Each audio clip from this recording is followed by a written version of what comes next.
নমস্কার বন্ধুরা, সবাই কেমন আছো? আশা করি সবাই ভালো আছো, আমিও ভালো আছি। এতদিন শরীর খারাপ থাকার কারণে ভিডিও ছাড়তে পারিনি, তো এবার থেকে ডেলি একটা করে ভিডিও ছাড়ার চেষ্টা করব।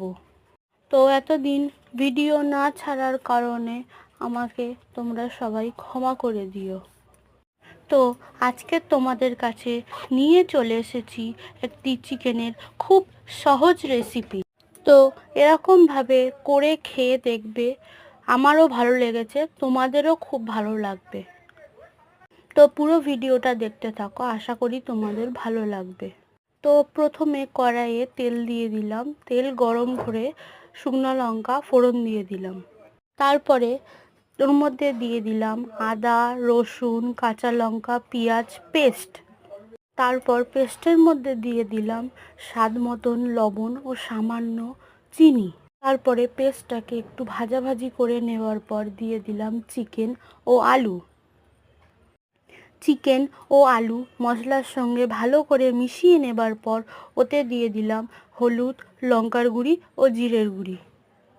তারপরে ভালো করে মিশিয়ে নেবার পর তার মধ্যে দিয়ে দিলাম কাশ্মীরি লঙ্কার গুঁড়ো। তারপরে দিয়ে দিলাম গরম মশলা। তারপরে হালকা গরম জল দিয়ে দিয়ে ভালো করে কষিয়ে নেব।